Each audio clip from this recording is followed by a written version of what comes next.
Any offering? Now we're not joined. Oh, yeah. Right now we'll it's stuck help on, it's like the camera's not working. It's using this camera. Oh, it is. That's weird. It was using that camera. Hold on. MPO first, right? Integrated Yes. webcam. No, I'm gonna choose. What happened? We're having a little technical difficulty. It's It's people around. if everyone could.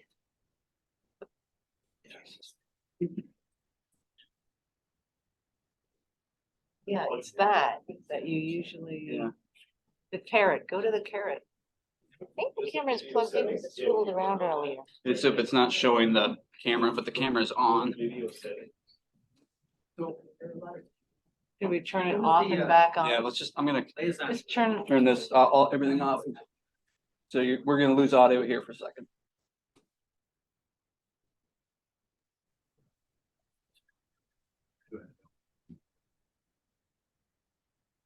okay, maybe. Yes, we do. USB camera. Yeah, Okay, we're back. That's working. Yeah. it just has to go through its Yeah. motion here. It And does you, dance. Cam, say hi again to Tammy. Amy, can you hear me? Yes, I can. Excellent. Technology is great when. it's When it working. works, right? All right, I think we're good to go. Are you ready? Yes. There we go. Hey, that was convincing. Thank you. Now that we have technology straightened out, we'll look to call to order the meeting of the Metropolitan Planning Organization. First order of business, I guess, is actions on the minutes of April 25th, 2023. Everyone should receive them in the packet. And the roll call. We need to do a roll call. Roll call and minutes we do Junction. Roll together. call and minutes. We'll do those combined as we have in the past. Motion by Peter, second by Ray. All right, shall I go through it? Roll call. All right, from Auburn, we have Paula Martzloff. From Bedford, we have Charlie Fairman Here and abstain. and Bill Jean. Present and yes. And online, we have Danielle Heath. Danielle, are you there? Present. Is it Danielle? Daniel. Daniel, yes, please. Thank you. Dan, I'm just gonna do Dan. There you go. Thank you. So sorry. No, I don't think there's any.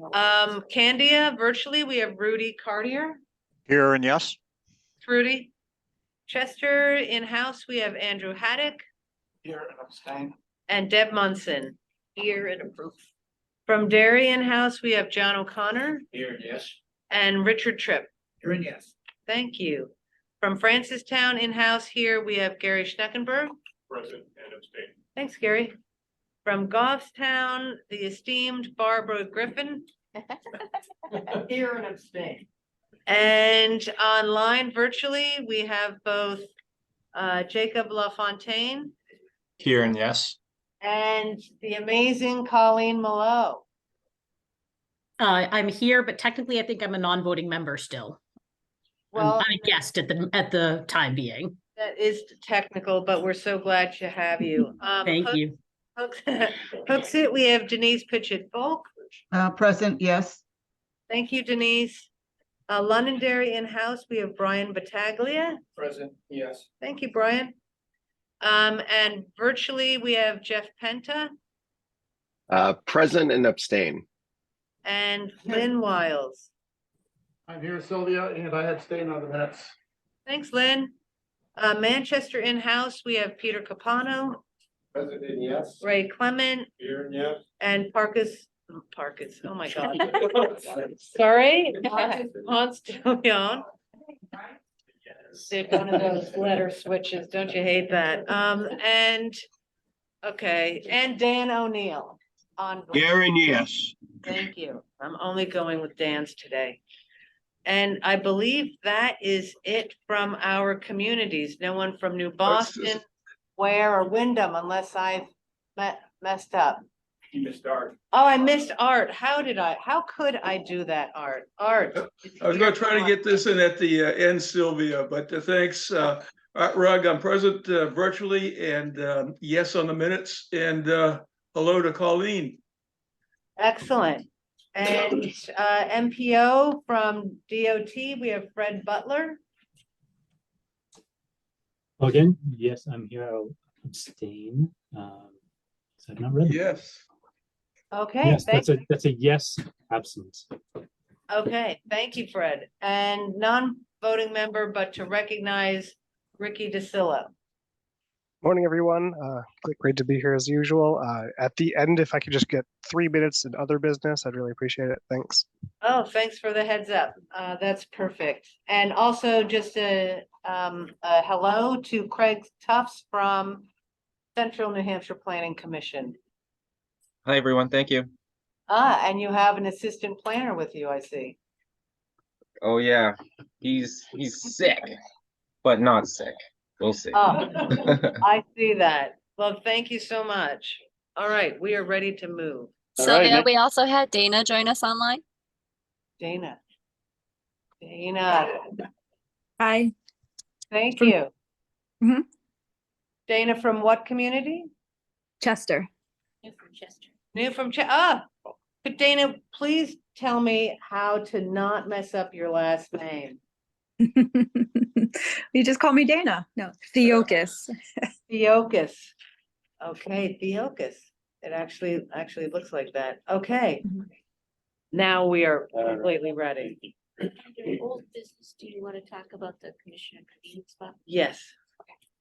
All right, next item on the agenda, old business. I didn't see any, but apparently we have an item we want. Yes, we have an item that, Bill, you have created. So Oh, we know that and not actually related to the MPO, but we're squeezing it in while everyone is here. So we know we have our commissioner convening event tomorrow at New Hampshire Municipal Association. Bill had reserved a spot but cannot make it. He has something come up. So we have an open spot for anyone who would like to come to the commissioner convening. It is, as I mentioned, at New Hampshire Municipal Association, starts at 12:30. Lunch is included. Excellent presentation regarding New Hampshire Regional Housing Needs Assessment. And our guest speakers will be the Randolphs, which many of you may have seen talking about economic development and housing and the relation there. So please let Linda know if you want to take that spot, and first come, first serve. Thank you. Thank you. Next item, new business, fiscal year 2023-2026 tip amendment number 1. Nate, on you. Let's see. We're gonna be voting today, correct? Yes. There we go. Okay. Share my screen. Let's see if I can do this correctly in the first try.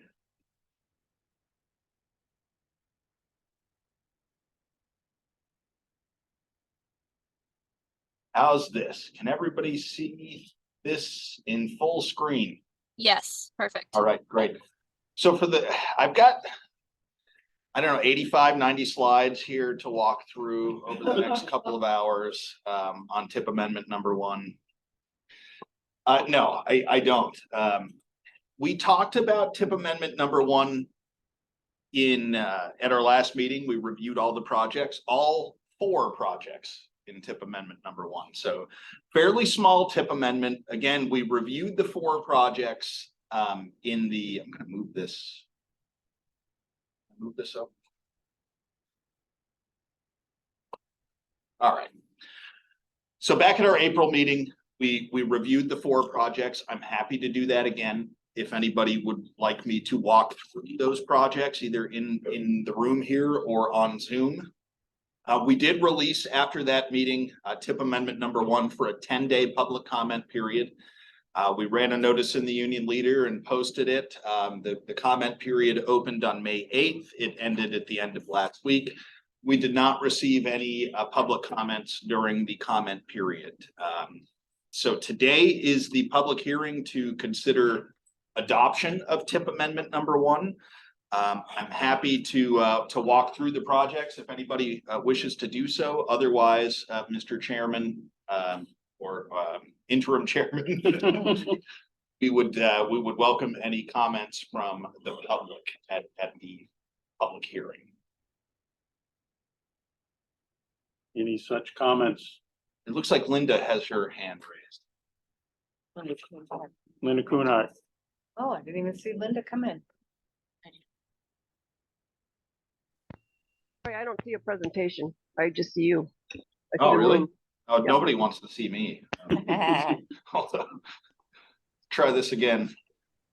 Linda, if you can try hitting the view button, it should be in the top right of your screen. There's a side-by-side speaker or gallery option. Yeah. So I have speaker. What do I want to push instead? If you could try side-by-side gallery, maybe.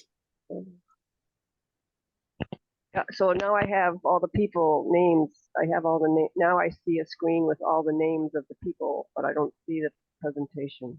Does anybody weird. else see the presentation? It's just me. I don't know. I can Yeah, see I the could see the presentation. presentation. Okay, it's just me. That's all right. Okay, you might no want to idea. restart and then I can let you back in. That's weird.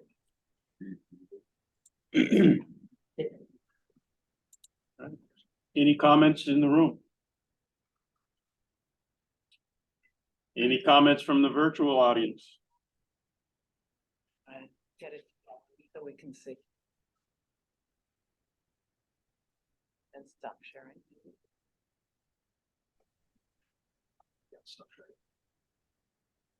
So no comments? Peter? I would make a motion to approve the tip amendment number 1 is presented. I'll second it, Dan O'Neill. Peter motion, second Dan O'Neill. Any other comments? Not, we'll take a vote. Raise hand. We need, I think we can raise hands on that. okay. Raising hands will suffice. All in favor?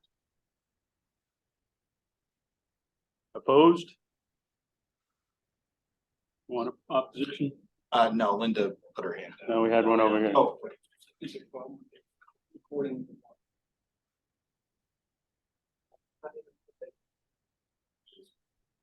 it says it's being recorded. Yeah, it might be just on the, It's on the computer. computer. I'm recording it on my computer because we ran out of cloud storage. So Mr., you're opposed rather than abstaining? Okay. Any abstention?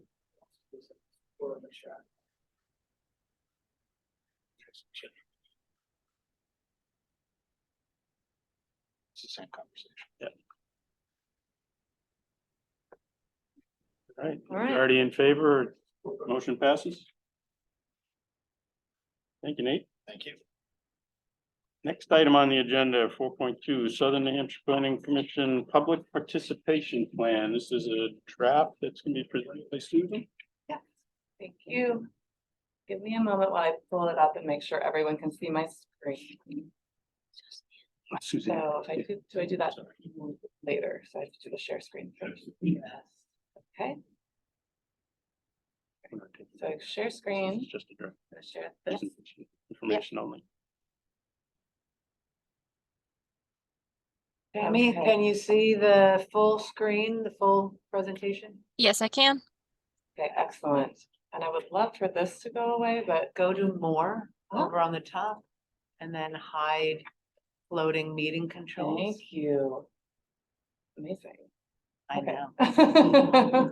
We're learning something. Okay, so thank you everyone for your time today. I'm really excited to share a little bit of background about our draft public participation plan.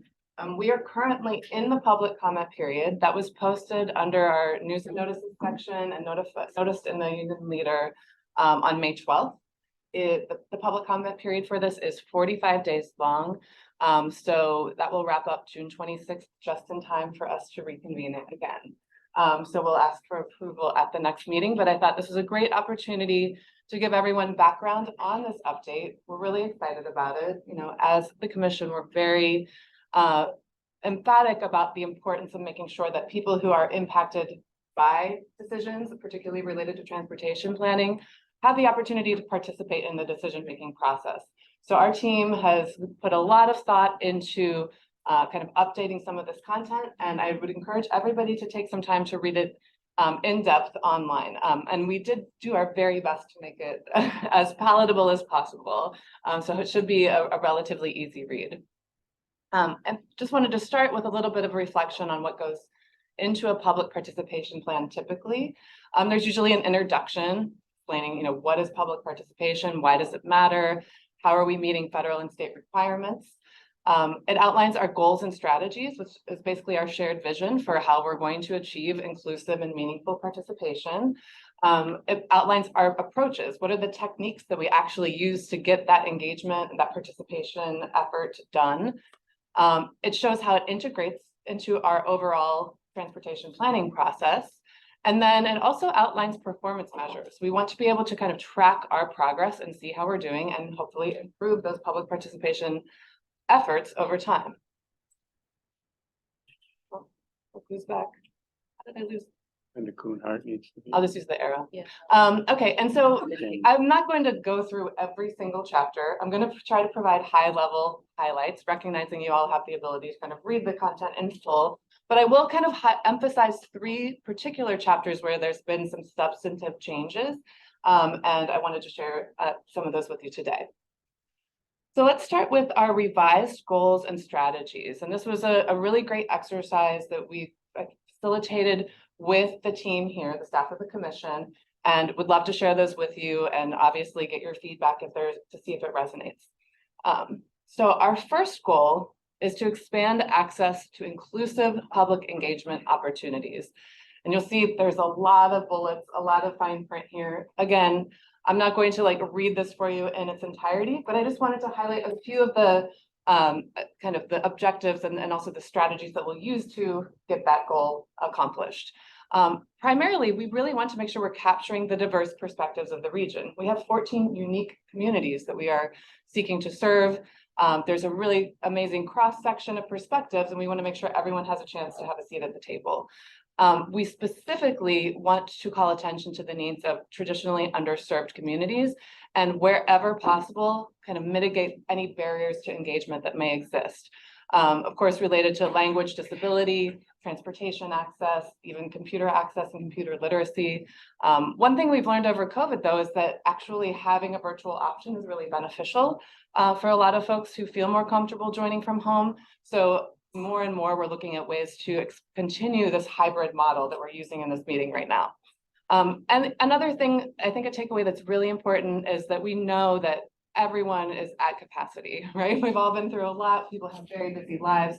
So to the greatest extent possible, we want to meet people where they are. We don't need to create new things and new tasks for people to have to check off, but wherever possible, go to existing public events and committee meetings and find ways to more seamlessly integrate our public participation work with what's already taking place in the communities we serve.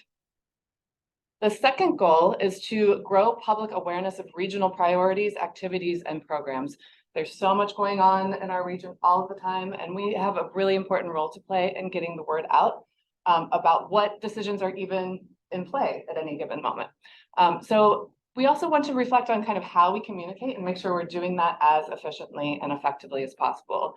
One of the things we'll be doing in the coming year or so is refining our SNHPC brand, really thinking about how do we reinforce familiarity with our work through cohesive messaging, through some more uniform design standards, so people understand when things come from SNHPC, that's a familiar organization, and they can anticipate more about the content of that we're going to be sharing.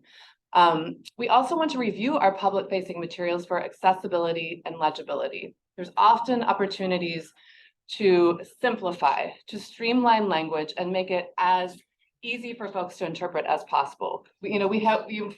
As you all know, in the transportation planning world, there's a lot of acronyms, a lot of potential for jargon, and that can be off-putting for members of the public who are like, I have no idea what you're talking about. So it's really our job to be mindful of that and make sure our language is clear and easy for people to understand. The other thing I just want to highlight from this list is we want to leverage our existing community resource networks.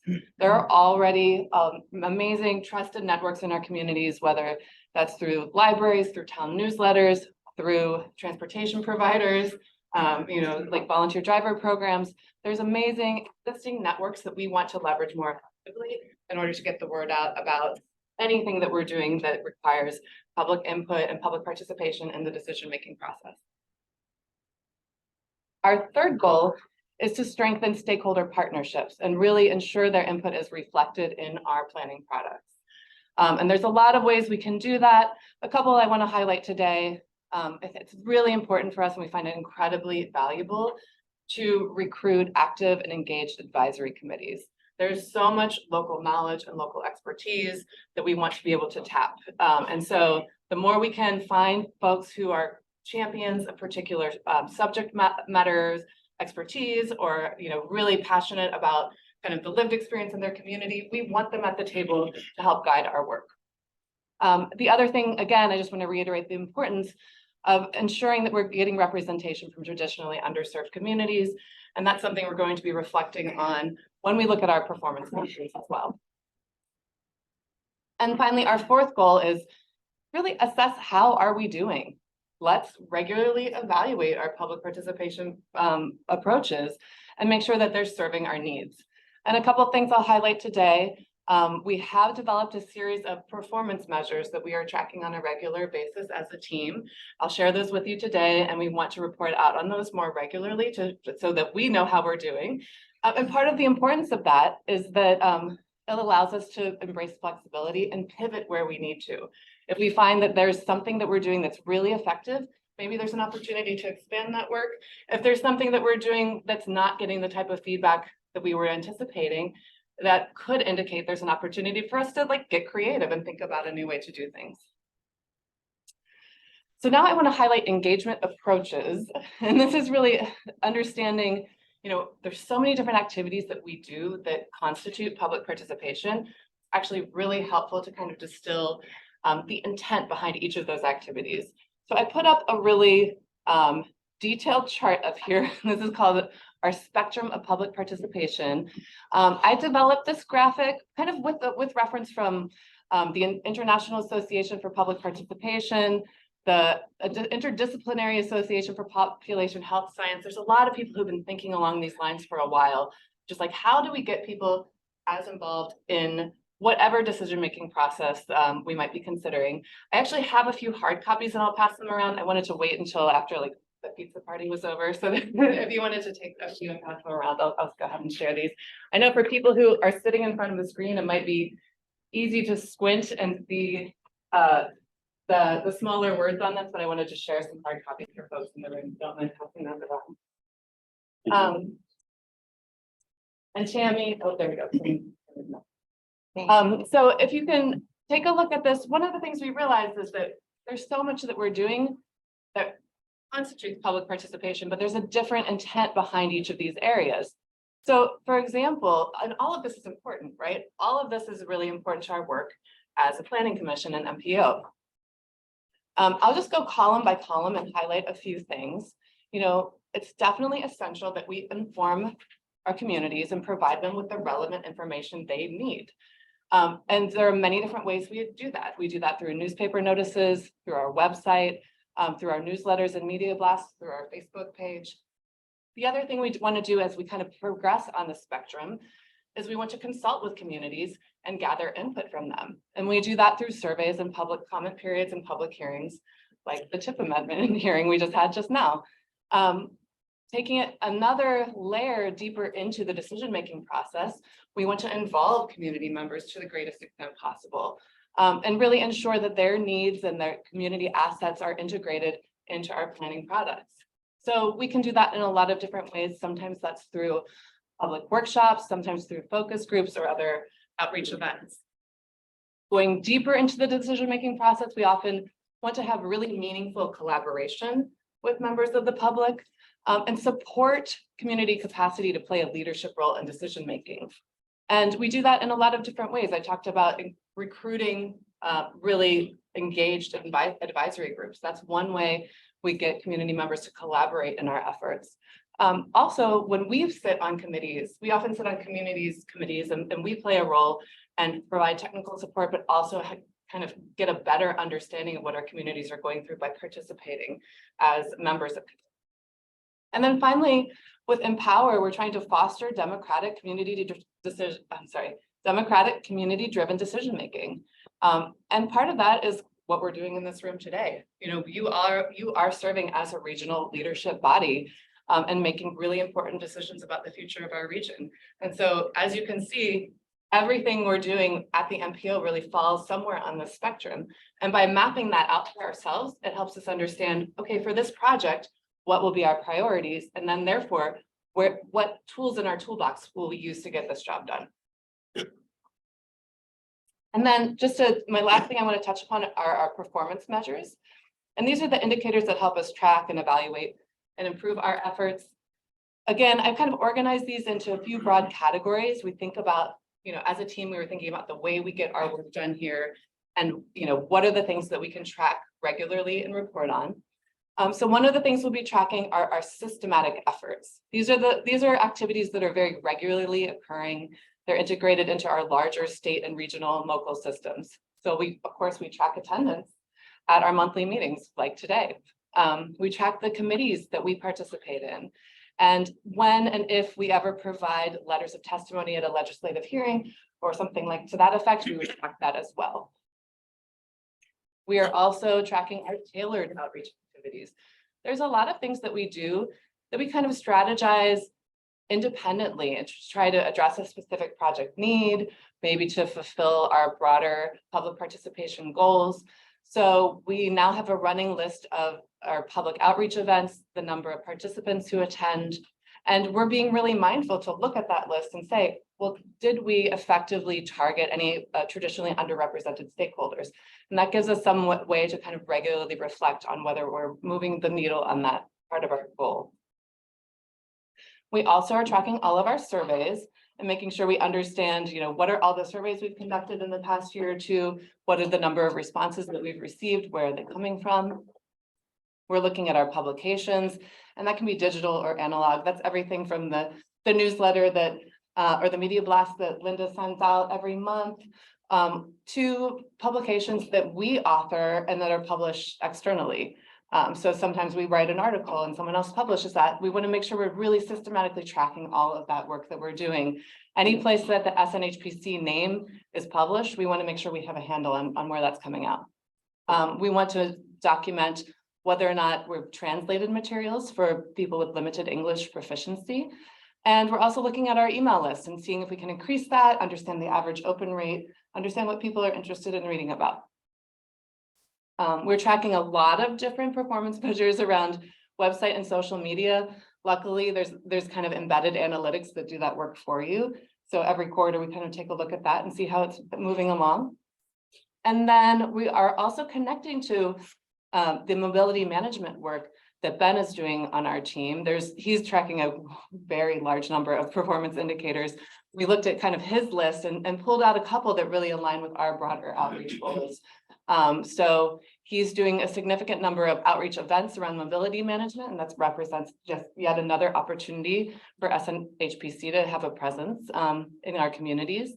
And we're also looking at the number of community transportation referrals that we process. When people actually reach out through our website, fill out the I need a ride form, ask for help, and we're responsive to that. And I think that kind of sums up an overview of some of the primary contents of the draft public participation plan that's currently available for review. Would love to answer any questions. Would love to hear if there's anything that resonates for you or for your communities as well. Thank you, Suzanne. Any question? Yeah, I have a couple of comments, I think. About last month, I spoke to Bedford Rotary about, did a presentation about the TIP. I took Nate's presentation, cut it down to those projects be interesting to Bedford Rotary or Bedford residents, and made that presentation. Surprising number of the businessmen and women at Rotary, we had about 20 people there, don't even know about this organization. So in some ways, I think that we're failing just getting out the knowledge that the group is here. Yeah. I had the same thing, I talked a little bit about it last night at the planning board. And again, I think even members of the planning board don't necessarily know what this organization's about. So I hate to say it, but I think you're failing. And I suggest that perhaps we ought to put together a couple of different types of presentations that commissioners could use in their community to go out and talk to the various groups. Rotary, Lions Club, Men's Club, Kiwanis, whatever organizations are in our towns, and present to them a basic background of the planning commission and what projects like the tip that might be interesting in a town. Rotary, I had like 25 minutes, so I had to really make it short, but I think I'll put together another one, talk to them again. All these organizations are looking for speakers. Yeah. So let's get on the road, and I think you don't have to have the staff do it. You could, but I know your people are all busy. Why not have the commissioners do it as they're part of what this is about, and get the word out there that way, talking to people. And I think that would be beneficial. So I suggest that be done. I think I say a couple different presentations because you might want a shorter one than a longer one. Another group that you ought to talk to is SCORE. They have a meeting every month. They're looking for speakers for once a month. That would be an hour-long speech presentation. And I think SCORE could learn quite a bit from and use your use you for various things. Because I had one person when I was doing SCORE that I'd known about this organization of referred them. So I think there are places out there that we need to go and talk to, not use social media, not depend on social media and the newspapers and all that. I mean, we just had a public hearing. I don't think anybody was here other than the commissioners. You got no comments from the public posting of it. You know, maybe that's just because it's not controversial that nobody has any. But if you go back over the years and look at these things, I suspect very seldom do we have anybody come in from the public talk to us. So I think that you need to think about getting out and talking to people. Thanks, Charlie. Any other questions, comments, Marcus? I agree. Actually, that was one of the things that I thought was missing from the informs portion in the approaches was, not actually utilizing us as a resource in terms of getting back to our individual communities and spreading word. But the question I had was, in the event that you find that your efforts aren't actually impacting the metrics that you're going to see, what's the plan or what's the procedure for you guys then?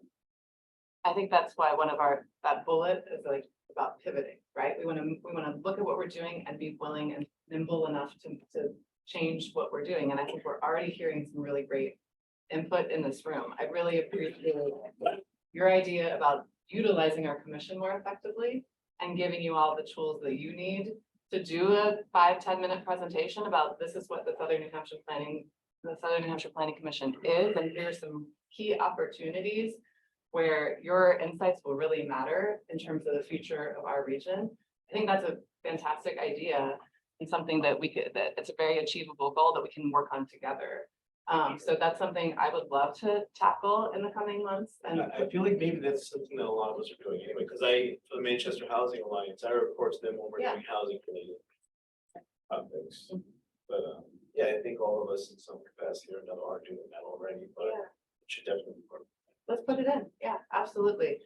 But I do think if we can give you any collaterals or tools that you can adapt for your needs, where like, here's a 5-minute slide deck, then you can add to it or work with it as needed. That would be really fantastic. We're also working on developing, and similar to Ben's I Need a Ride form for the mobility management activities that he is leading. We are starting to put together, and it's not up yet, but request a presentation. Like, why not have people ask us, like, come talk to us about, our website is very dense. There's a lot of material there. There's something for everyone, but it's also hard to navigate, right? So it might be helpful for people to say, our community or our community organization or group that I'm a part of is really interested in learning more about, bike ped transportation opportunities. And we can see who on our team might be really well positioned to present to that and just be more available to that kind of community demand. So that's something that we can integrate as well. But I would love for this group to kind of be willing to kind of work with us to think about how can we keep refining. And so when we do that report back of like, here's where, in 6 months from now, here's how we're doing so far. Let's talk together about how to pivot and what some new ideas are. But I think we already have a couple great ideas coming out of today. I appreciate that. Other comment? I noticed in the presentation that you said that sometimes you go up to the stakeholders and provide testimony in the committee hearings. How often do you believe you do that? Not often. Well, that's an excellent opportunity to influence people. The other thing is, if you do have written testimony, is that testimony put up on the planning commission website? Because people do follow the committee hearings now, because they're getting a lot more interested in what's going on in the stages. So if you could maybe do a little more of that, I think it would be a positive thing.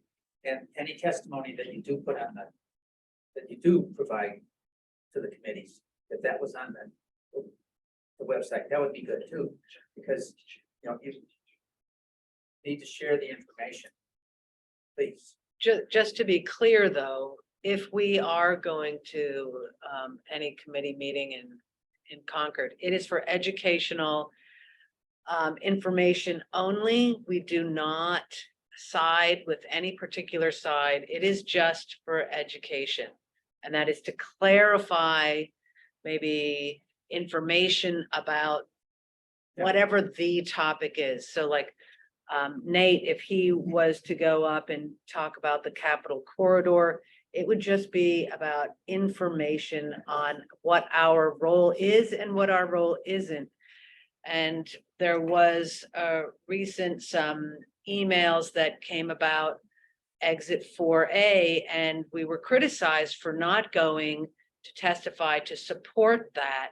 And we cannot, I have signed an agreement that says we will not do that, right? So we can only testify for information. We are pure education. We are Switzerland all the way.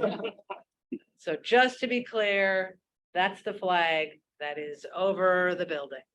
See, that's the thing. If you're providing information and it's getting rabbit hole, by not being posted or something, you're not providing people with the information to know what the Southern New Hampshire Planning Commission is doing, what their role is, what their, what benefit there is to the planning commission.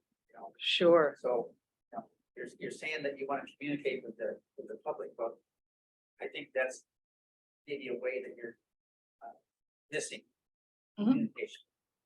Okay, thank you. Got a couple more comments, questions in the audience, and then we'll go to the virtual.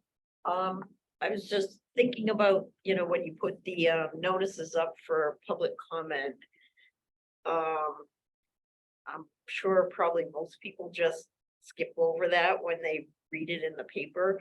I'm wondering if you ever do like a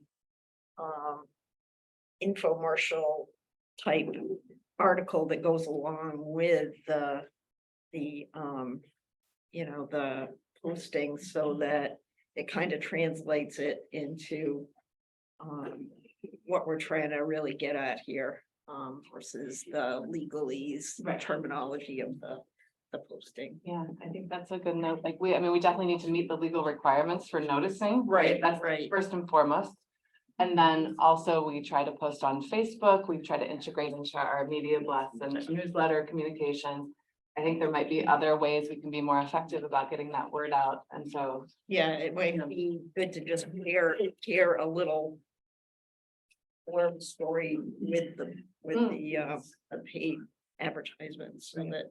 And you're just, this is new measurement tools too, right? You're putting measurement that hasn't been in place. right, like, I mean, these are new performance measures as of this Yeah. draft. Yeah. Marcus, you had a question then? Thank you. You good? Yeah. Thanks.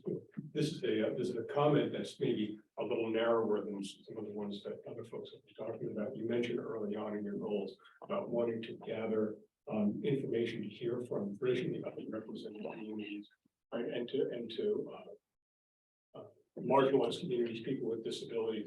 And in looking through the draft plan, the photos you have are almost entirely of white, fully able people, and with one exception of the Manchester Environmental Justice Committee, and which could feed into its own kind of stereotype. And I know this is tough. This is New Hampshire. You know, if you were looking for a diverse audience in Francistown, you would have a very hard time finding it, unless you can get like, you know, the one family out to, you know, for the photo op or anything. But if that is specifically from whom you want to hear, seeing those entities represented in the publication could be helpful. Yeah, agreed. And there's a need to do better, right? Like, I think from our own photo database. Right. Yeah. Also, I think that there's an important note you kind of alluded to about, like, you don't want to put additional burden on a small group of people who are perhaps overburdened in other ways. Right. So I think that that's a kind of open conversation and a give and take, but I think that by putting those as performance measures that we want to be tracking, and like every time we have a outreach opportunity or a public presentation, really reflecting on, did we do deliberate targeted outreach to any underrepresented groups? Just asking ourselves those questions at least gives us a baseline for starting to make improvements. Yeah. And I didn't need a response to that. Oh, yeah, of course. I think that's a great one. Yeah. General observation. Yeah. Great. Good comments. Any more? Yeah, just a quick one. Just as it's important to get the information out there, I think it's equally important that the information that is provided to the public is consistent, no matter where we go. And I'm listening to everyone else's views, and I'm thinking that maybe a tool that is underutilized is maybe the local public cable stations. So, I mean, most of the communities in this room, they probably have a local cable station, if not in their own town, in one of the neighboring towns that people can tune in. And I think a lot more people are doing that now since COVID and Zoom meetings and everything else. Instead of showing up at a meeting, they're actually tuning in to get local information. So maybe that's another avenue that we can tap, where we can maybe put this type of PowerPoint presentation where everyone is getting that consistent information. So. Susan? Just to follow up on what he's saying, you know, we're finding that cable's coming down. So people are shedding the cable. So what we've set up at our dairy camp is a YouTube site. Yeah. So that way YouTube is free. So you go on there, same thing with town council and plan board meetings. You go into the YouTube instead of going into channel 23. So that's just another idea. Yeah, we are actually on YouTube. You can go to our old MPO meetings. And then we even have this presentation, the next presentation. You can go to sort of like a table of contents within YouTube and see which presentation you're interested in. I think it was probably 2 or 3 years ago that Monique, when she was with us, she provided an infomercial, if you will, on that alone, on how to find any given topic. So yeah, we definitely utilize YouTube as well. Looks like we have one hand raised, Dana, in the virtual audience. Thank you. That's great. So you're saying that these presentations or those PowerPoints are pre-recorded and available for, say, our local planning board to do like a 2-minute introduction and then link it to your pre-recorded video. Is that right? I won't say they're recorded. You're being recorded right now. Mhm. And Right now. and you will be on YouTube in, I don't know how long it takes us, a week, 2 weeks, to get this on YouTube, and then the link is on our webpage. Okay. It's So not the gentleman, pre-recorded. the gentleman right behind the current presenter had mentioned if not these, but some of the presentations were recorded, then we could just do a quick segue into some information share and make it personal enough. But I just find that most of our meetings are too long, and we really need to give those shorter sound bites that people can attach to. That I can appreciate completely. Barbara seconds the motion. For those of you unaware, I am responsible for the 1.5-hour meetings. When David Priest was executive director and I was in charge of this group, I went to him and I said, we have too many presentations for the hour. We need to reorganize. And his idea of reorganization was to take the 60-minute meeting and make it 90 minutes. So I apologize to all of you. All right, if we see no other comments or questions, thank you, Suzanne. Hopefully you get some good information. Yeah, thank you for the fantastic comments too. Appreciate that. All right, next item, if there's any other business in MPO that needs to come forward. Yeah. Hi, Ricky DeSilla from DES. All right, can- Ricky. Yeah, can everyone hear me okay? You can. Yes. Great. So in the spirit of making meetings extra long, no, I'll try to get to this very quickly. You've probably heard by now about the Green Your Fleet event that we're holding. It's June 9th at the New Hampshire Motor Speedway. It is a great event we're going to be putting on with lunch, coffee, presenters, exhibits you can go and see and touch and ride on, new alternate fuel equipment and vehicles. We're actually going to have a ride and drive event where you can get onto the NASCAR track itself in like a new vehicle, like like an EV or one of these cool like propane powered trucks or whatever, and take a spin around that NASCAR track. This event, we are offering complimentary tickets to everyone who can hear me right now. If you want to, you can register. I will send the link. I'll send the promo out to whoever wants to send this around. I think it's usually Linda. In that you can register and get a complimentary ticket to bypass the registration fee. We'd love to see as many people as we can there. We'll have speakers. Event participation will include speakers from the U.S. Department of Energy. We have the NEVI leads for anyone who's interested in the new electrification and the EVSE grants that are coming down. I'll be there and I'll get to talk to you about, other cool grant opportunities and funding opportunities. And again, it's going to be this really cool event, June 9th, Motor Speedway, Green Your Fleet. And I'll send the information around so that you can get the link, register. We'd love to see pre-registration so we just have an idea of who's coming and when. Feel free to pass this around to town managers, DPW, schools, energy committee, anyone you know who would be interested in something like this, new technology for transportation and transit. That's pretty much all I had. If there's any questions, I'm happy to take them real quick. I'm not organizing the event, but I can do my best to give you what I can. Thank you. If you want to forward that to Linda, she'll make sure it gets distributed. Ricky, I heard June 9th, and from when to when? Oh, geez, I should know what time it starts, huh? You should. Come on. Yeah, is this all day long or? I believe this is in the morning. Lunch will be served and provided. 8 a.m. we're starting, and we're expecting things will mostly wind down in the afternoon. The ride and drive is from 1:30 to 3:30, and we'll have a few things throughout the day before that. So think of it as like an 8 to 3 if you're going to do the ride and drive. If you're not interested in getting it on the track itself, which I don't know why you wouldn't be, then you could probably look to plan for like 8 to 1. After lunch, we'll have all of our presenters sort of will be available for talking. If you want to come and just ask us one-on-one questions, that'll be a good opportunity to network face to face.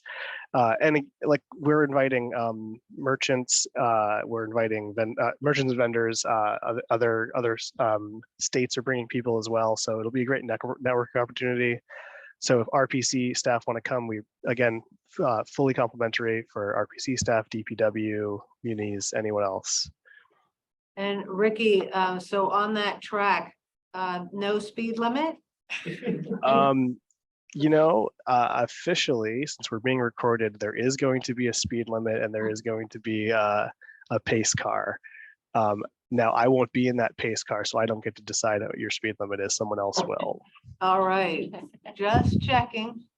I know how Barbara wants to get in that car and I've already wondered what happens if I spin. hit the pedal to the metal. All right, thank you so much. Thank you. Any other business that needs to come before MPO? Hearing and seeing none, look for a motion to adjourn. So move. Second. Yep. All in favor? Aye. All right. Let's move to call to order the Southern New Hampshire Planning Commission meeting. We're going to be looking for action on the minutes and also roll call, I assume, as well. Action on the minutes of April 25th, 2023. You should have had those in your packet. Any comments? You go first, Kim. Oh, yeah. All right. Make the motion to approve the minutes, Mr. Chairman. I'll second by Peter, seconded by John. All in favor? Oh, we got a roll call. I'm sorry. Roll call. Oh, and maybe she is here. Sylvia, you want roll call for? Yes, roll call. Paula from Auburn. Charlie Bedford. Here and abstain. Bill. President, yes. Dan Heath. Here and yes. Thank you. Rudy. Here and yes. Thank you. Chester Andrew. Here and abstain. Deb. Here, yes. Dana. That magical mute button. I'm here and abstain. Thank you. From Derry, John. Here and yes. And Richard. Here and yes. Linda is here from Coonhart and so glad you're here. Yep, we got a thumbs up. Thank you. Gary. Present and abstain. Barbara Present, abstain. from Goffstown. Jacob, Here and yes. Goffstown, also Colleen. Technically still just a guest, but abstain. Thank you. Technically, thank you. Hooksett, we have Denise. Present, abstain. And from Londonderry, Brian. Yes. Thank you. And you had to hit the unmute button. Yes, I did. Looks like Deb Levitz. And thank you. And Deb Levins virtually. Present and abstain. Excellent. Art Rugg. I'm present virtually and yes on the minutes. Thank you. Jeff Penta. Present virtually and yes, I mean abstain on the minutes, sorry. And finally from Londonderry, we have Lynn. I'm here and I abstain on the minutes. Thank you. From Manchester, we have Peter, Present and yes. Ray, Here and yes. Marcus, Here and yes. and virtually Dan. Here and yes. Thanks, Dan. And I still believe we have no one from New Boston, Ware, and Wyndham. All right, but we have a guest today and, oh, that's it. We can start, right? Okay. Sorry, New I business. jumped the gun. Well, Doing, I know Barbara's got the clock ticking, so. I thought you had the New Hampshire Outdoor Recreation Industry Development next on the agenda. We do, All and right. I'm hoping Janelle, there she is.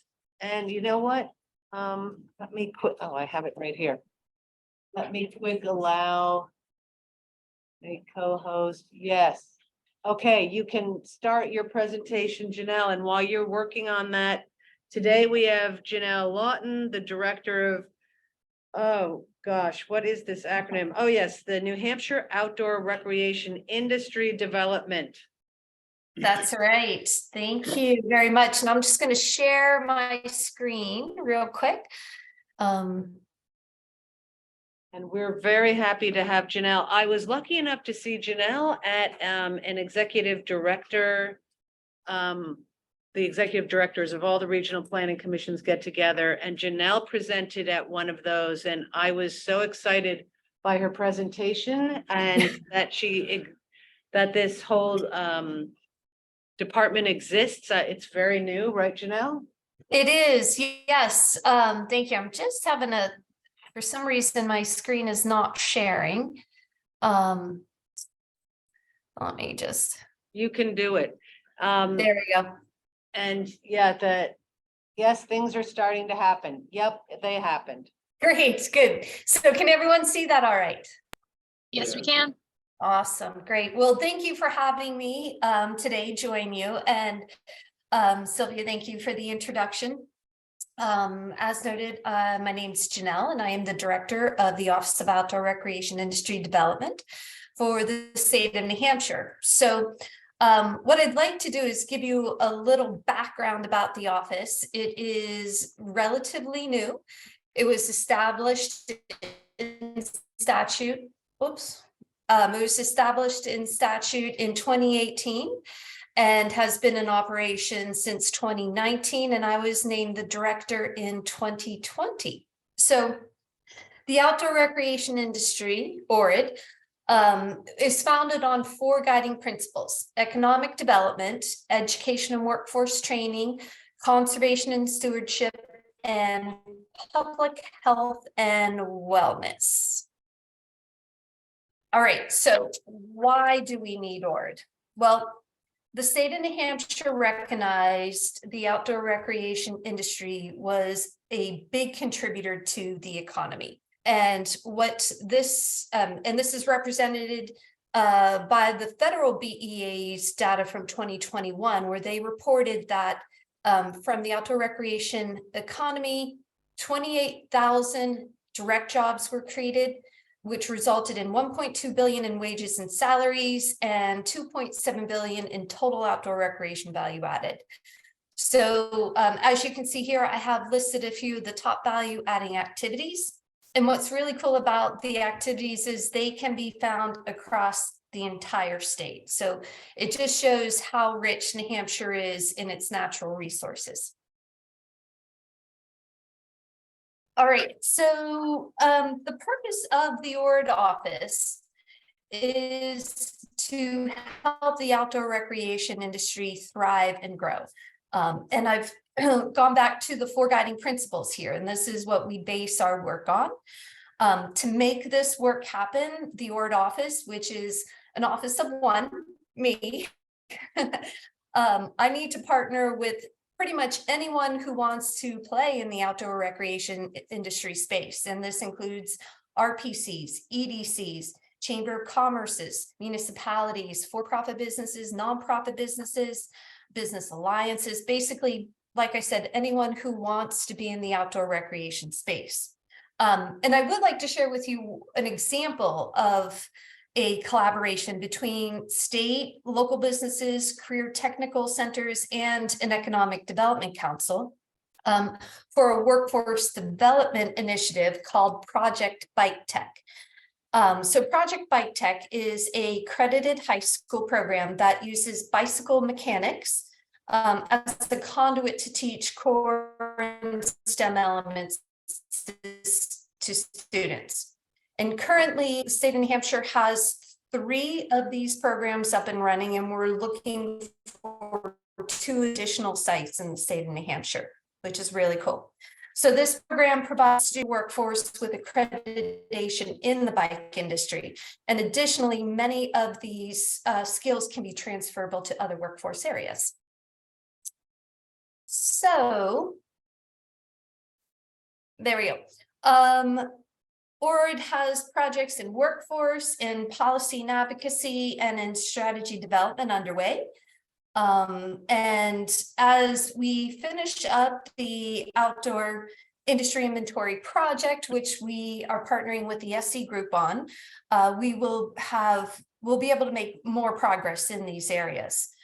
So as you can see, the outdoor recreation industry project, the project will quantify and define the outdoor recreation industry for New Hampshire. And it's basically setting a baseline for outdoor recreation initiatives. So there'll be more to come on this project this summer as we release the information. The information will be a summary, as well as infographics for all the outdoor activities that have been identified, and a shareable database that we'll all be able to collaborate with. So there we go. In summary, the ORD office is positioned to be a collaborator and a convener and strategize with and connect entities and programs and funding opportunities. And I would be amiss if I didn't take this opportunity to share one bit of info that's happening next week. If you all are interested in checking out the mountain bike scene, Rock Tales and Streams is a series of outdoor recreation industry events that the BEA and the Granite Outdoor Alliance will be hosting throughout the summer.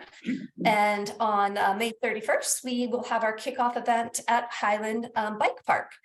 So there'll be riding from 12 to 4 and a pre-bike get together with bike industry leaders that we can connect and basically share the mountain bike scene with whomever would like to join. So yeah, you're all are invited, and I can share that link out to the group for more info if you're interested. Janelle, I'm Yes. wondering if you might put that link in the chat so that our online viewers can copy that and look into it, and also that Tammy or Linda might pass that on to all the commissioners. Absolutely. And let me just stop sharing my screen here too for a minute.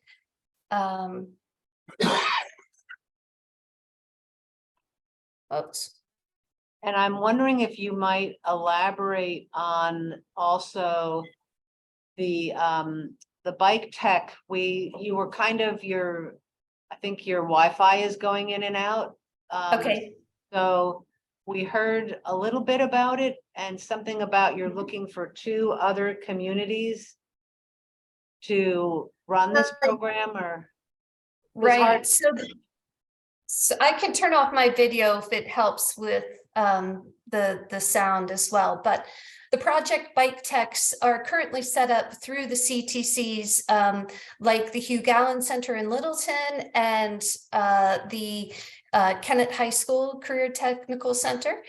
And what we're looking to do is identify locations that we can bring more outdoor recreation workforce development programs. So Project Bike Tech is what they call a box program, and it's easy to come into the career technical centers with a full curriculum, with all the tools and bikes and workstations, and everything is already pre-packaged. So, you know, and it can be very flexible too. You can come in and build the program around a small school or a big school. You can do 2 stations or you can do 10 stations. So basically I've collaborated with UNH Extension and with Mark Hayes from Highland Mountain Bike Park. And we've gone around and talked to different career technical centers, introducing the program, bringing a level of awareness that this exists, and to see if there's a way that it could be dovetailed into potentially current curriculum that they're running, or potentially adding it to the curriculum in the upcoming year. Excellent. Yeah. Thank you, Janelle. Any other questions for Janelle while we've got her here?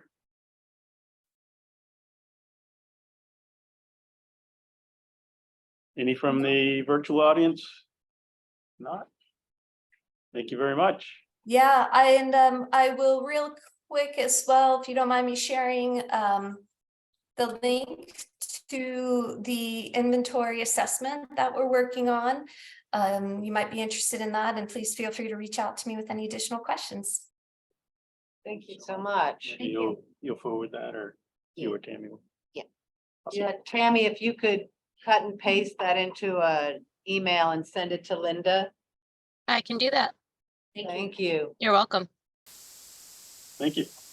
Next on the agenda is an update on the Pathways to Play project, and Cam and Zach, I guess you guys are up. Or Cam, you're up. I'm Zach's in replaying the support part of role. that today. Oh, okay. I'm his understudy. All right, this is a nice little segue into this Pathways to Play presentation. From that, like while we're on the topic of recreation, let me see what I'm doing here. That's it, right? Yep. Okay, so we are going to give just a brief update on one of the ongoing projects we've been working on. Let's see here, called Pathways to Play. And Tammy, can you see this on Zoom? Yes, I can. Sweet. Panel. All right, here we go. So I believe we've given an introduction to this project before, and I believe also an update. So this project was funded by the New Hampshire Children's Health Foundation. I also want to mention there's a transportation component of this project where funding was supplemented from as a special project from our UPWP. But the main funder is the New Hampshire Children's Health Foundation, and one of their goals is to prevent childhood obesity for children up to age 5. And for our project, how we're trying to address this is through assessing barriers to recreation throughout the region, provide communities with tools to promote recreational facilities, and assist one community with a pilot project. And I'll get into that, or Suzanne will actually get into that.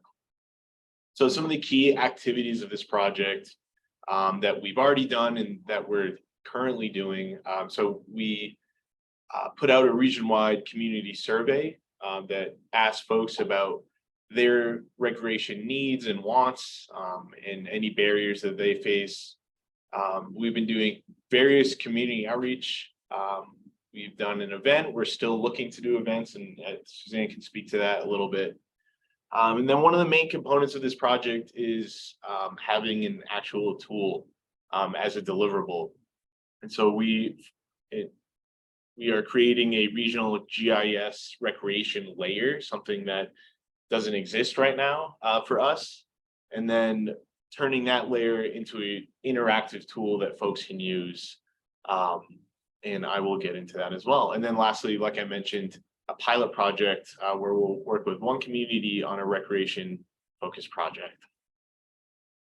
And so I believe we've provided a summary of this survey already to the commission. So I just want to remind you of some of the key takeaways and what we see as opportunities. So we had over 250 respondents to this survey. The majority of them came from parents or caretakers of young children. So we were kind of hitting that demographic that we wanted to. And some of the main things that we heard from folks is that they'd like to have safer routes to walk, bike, or ride a scooter or other means to get to their play spaces. Knowing the locations and how to access them, and then knowing what amenities are just generally available. I'm going to pass it to Suzanne. Yeah, so recognizing that kind of those gaps in knowledge was a big opportunity that people expressed during the survey. One of the things we decided to do was find a centralized location just to communicate information about project activities. So there is a Pathways to Play website. You can actually access a summary of the survey findings, a calendar of events, a pilot project application, and a lot of other resources that are related to recreation. I will note that I was invited to do a presentation to the New Hampshire Children's Health Foundation yesterday, and they were really excited about just having that centralized kind of showcase opportunity to communicate this work. And just to move on to the next slide, another portion of our outreach does have to do with kind of that in-person interaction. You know, we had this survey with 250 responses, that's pretty good, but it's very quantitative data, multiple choice, you know, not getting a lot of depth of information from people. By doing in-person outreach events, we're finding this is a great way to get kind of more nuanced conversations going on with parents of young children about their opportunities and barriers to recreation. Some images you're seeing here are from a Easter egg hunt in Wyndham that I attended along with Zach and Tammy from our team. We had 3 main exercises. One, we asked people to map their favorite play space and tell us about why that was their favorite. So we got to learn more about great recreation spots in Wyndham. It was also lovely because there were people who are new to the community who were like, I don't know. And it was a place for them to learn what the good play spaces were in their community. We had a drawing table for kids to imagine their dream park. And then we had this great visual voting exercise that parents and kids did together to think about how they get to play spaces in their community. And you can see the blue block represents how you currently get to play spaces. So you can see the drive jar is pretty overflowing. The yellow blocks represented how you want to get to recreation spaces. And those were kind of evenly divided between walking, biking. Other meant a lot of different things to a lot of different kids. Could mean a scooter, could mean a helicopter, you know, but I think it was a great way to just start that conversation about, you know, what are, how do people want to be able to access recreation a bit more easily? And Cam's going to talk to you about the mapping work that we're doing. So I mentioned we're creating this GIS layer. This is being put together by Zach and with assistance from Tammy in our office, where they looked at a bunch of different data sources and ultimately started mapping around 500 unique recreation sites.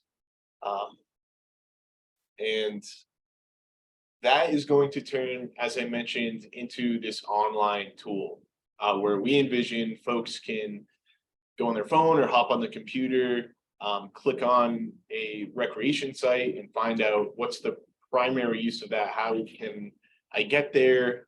So we're looking at all of these different attributes. We're looking at use, you know, for young children. Is this a playground that they can go play at? Is this a ball field? Can I go walk there on some trails?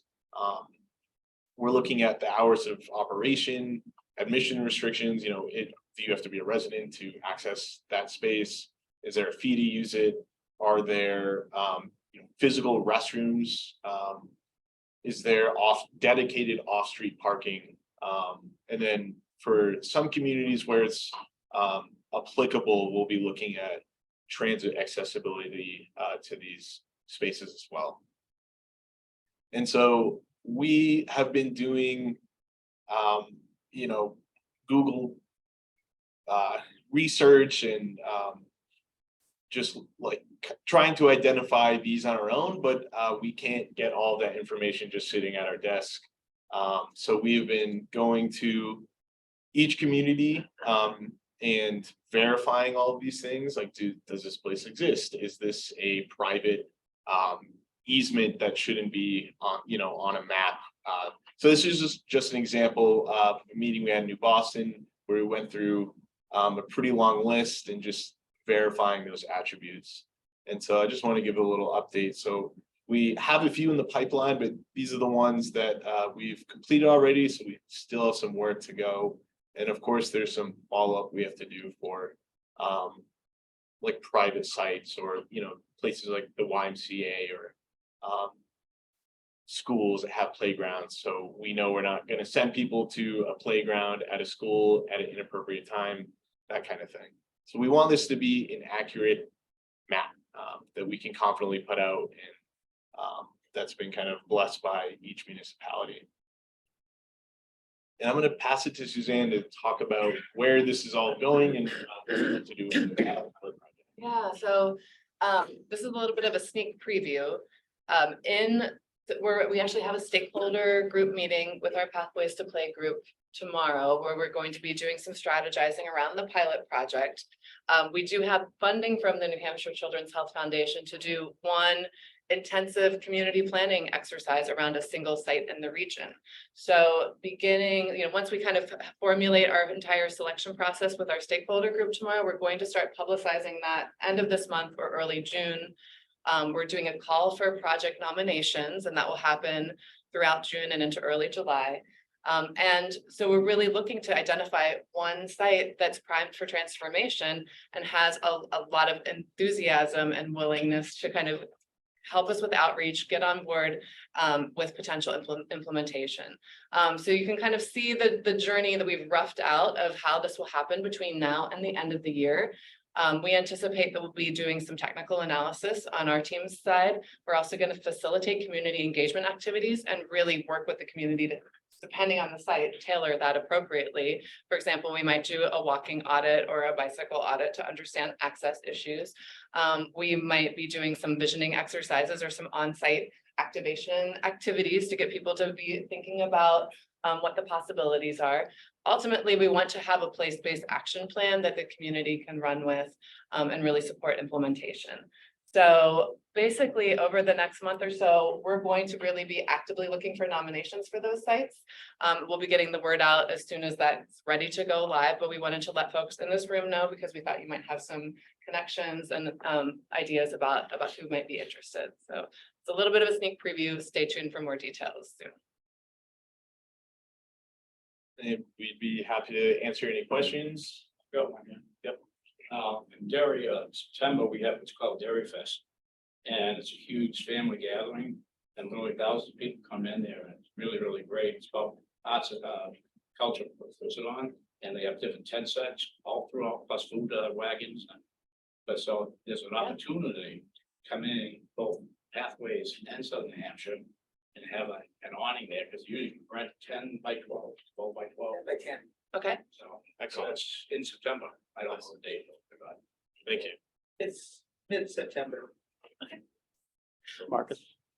Particular demographic that you guys surveyed for this information? Talk about the survey. Tammy might be able to talk to that a bit more, but we reached out to the different like rec departments and YMCA. the YMCA, the libraries. Yeah, we tried to focus the population for younger children. We probably could have done a better job reaching out to SAUs. I think that's something that we learned from this. But that was the main demographic that we were trying to go for. Okay, and then just a second question, that's it. The scope of the project. Sylvia and I talked a little bit about this. Thank you for the information, Sylvia. But it seemed like everything I thought it might apply to, she's like, no.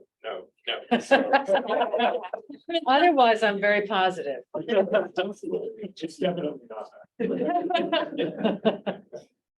So what is the scope of that actual project, community project that you guys?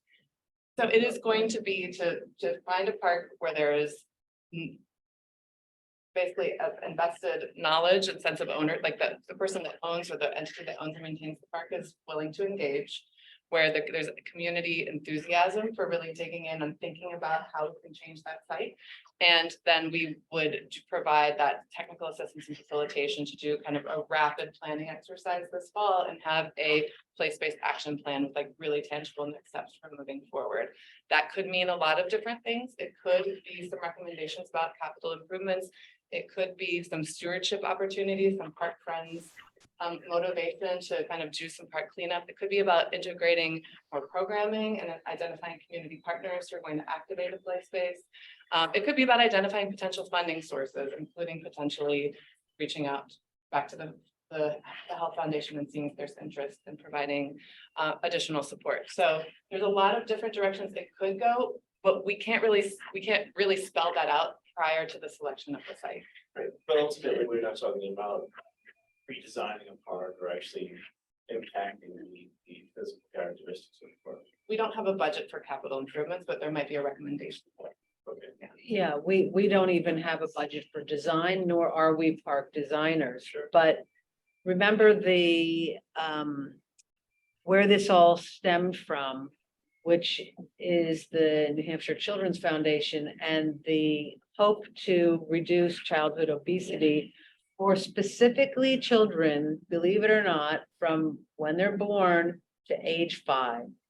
Because the idea is if you get a parent or a grandparent, whatever, whoever the caretaker is, in a pattern of going to a park early on, the idea here is that that will get a child and the parent going to a park for their, as they age. And so that is sort of the whole idea behind it. And really, I think for us and what we can do, it's like always in the conversation we had with the public participation plan. And that is to make sure people are aware of the parks that are in their neighborhood, how they can safely get there. Are there improvements with access, sidewalks to be able to get to the park? Do they know what amenities are at the park? The same kind of elements that were in the survey. And so that's where we're kind of going with this. So this is, excuse my ignorance, but it's a work in progress. The pilot project has not even started. This is, it's not even Have you formally. considered like conservation areas, rail trails, and that'd be part too? That'd be- Yeah. Right. It's going to be up to whoever is going to nominate a project, right? If there's, an identified project with some. So we can tailor it too. Whoever's involved can tailor. Yeah.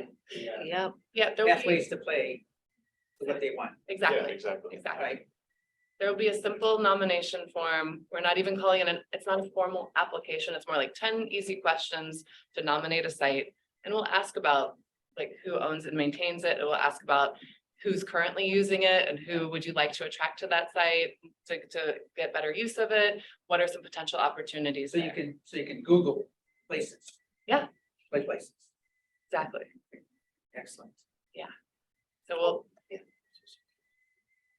Thank you. My only comment would be that what I heard was a morphing from a concentration on obesity issues for children 5 and under to planning for a community playground and access.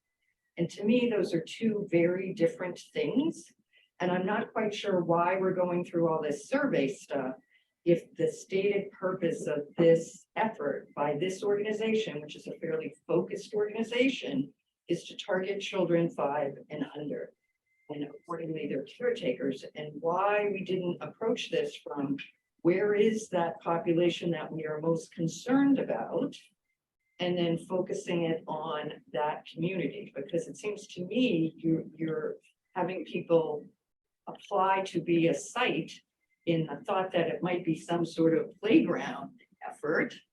And the reality is it's planning for somebody else to do a plan to make an accessible playground. That's what I just heard. That's a good comment. I think, just to speak to that a bit, I think we're also envisioning Zach and I have been going out and speaking with planners and rec department heads. We're giving them a heads up about this and they're like, okay, we've had this idea for this park for quite some time and there's no momentum around it. And so, a possible project or focus that we can do is help kind of do a visioning around that where they may not have the capacity to be doing that right now, that they. But if the focus is obesity 5 and under, that's different than going to a rec department and saying we would like more access to our facilities and more knowledge about it. That's very different in our time. And I don't mean to be a naysayer, though Sylvia was probably thinking something to herself. But I just would like to ensure that if you're getting a grant expectation for this, and I know how these boards work, I've served on a lot of them. They get very enthusiastic and people forget what the kernel is that starts the process. And at the end, you end up with something that really doesn't have much of a relation. So I will zip it now, but when you said we should have targeted SAU, that tells me you had an idea that you're missing your target group. I also think that if you're going after that obesity in 0 to 5, it changes what communities you want to look at. There's a very definite concentration of people that have that kind of obesity problem perhaps more in Manchester than Bedford, certainly. I mean, I drive a school bus of kids from kindergarten through 5th grade. And I don't think, I certainly don't have any kids that are obese, and maybe 1 or 2 a little overweight, but you don't see it in a community like Bedford.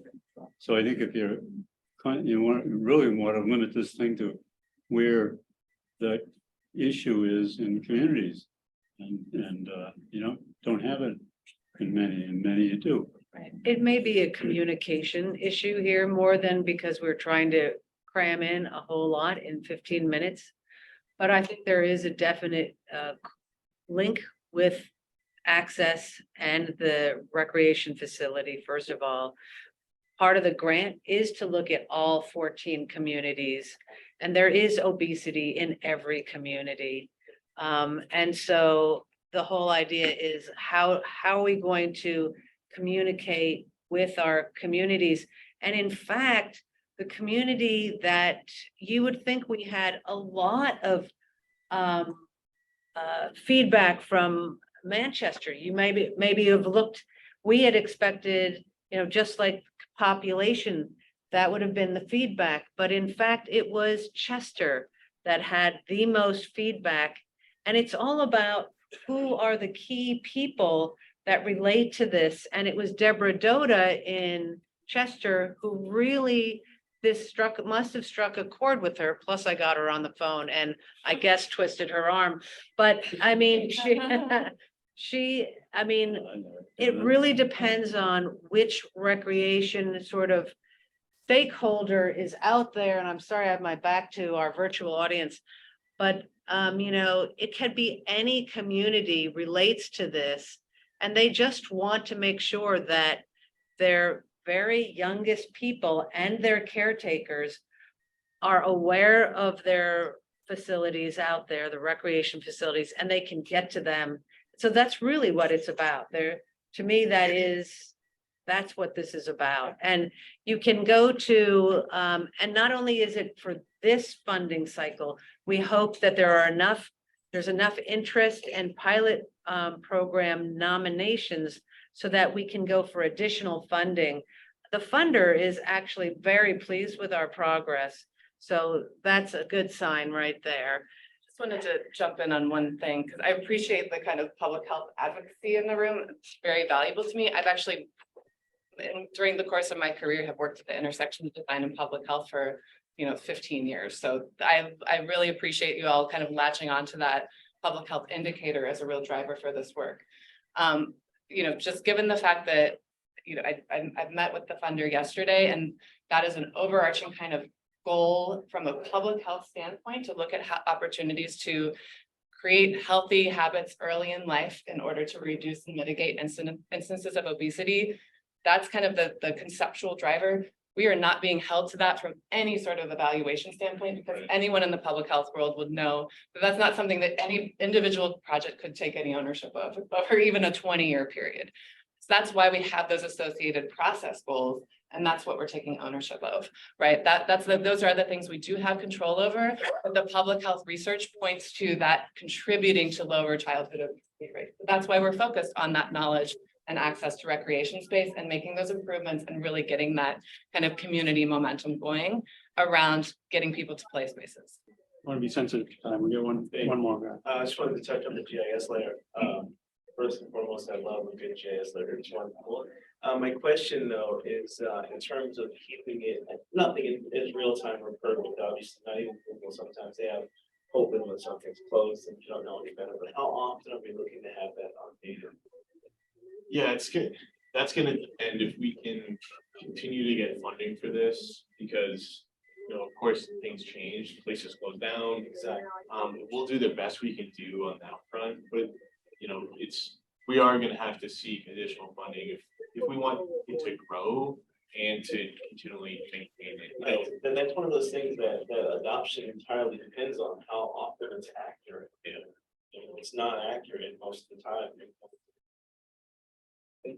We're focusing most, I don't know, 90-something% of the places are public facilities owned by municipalities. So most of those will have a longer lifetime. In terms of steel change. Yeah, right. But, you know, that's a good point. Okay, we're Just a really quick comment. at the witching hour.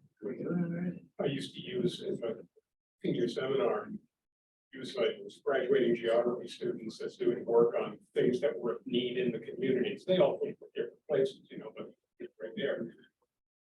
UNH Manchester, you know, NHTI and Concord, intro GIS services. And comes to Mark's point about updating things, you know, for, that could be something that these institutions do sort of as a community service and give students real life work, you know, in doing it. Stuff is there already. It's not like they have to create. Yeah, You that's know, a great. Great idea.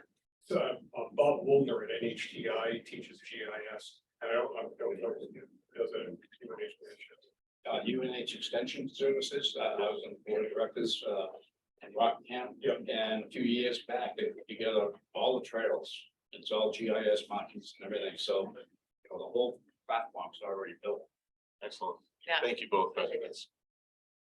Good comments. Thank you for the presentation, Cam, Suzanne. Any other business needs to come for planning commission? Just an announcement, Bill, at our next meeting in June, we will be joined by Commissioner Bill Cass of New Hampshire DOT. The commissioner is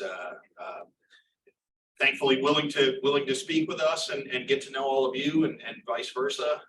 In his new role as commissioner, he'll speak to us about his goals and priorities for New Hampshire DOT, as well as some of the statewide initiatives that DOT is working on that may directly impact our region in the future. So it'd be good to see Commissioner Cass and a good opportunity for all of you to build relationships.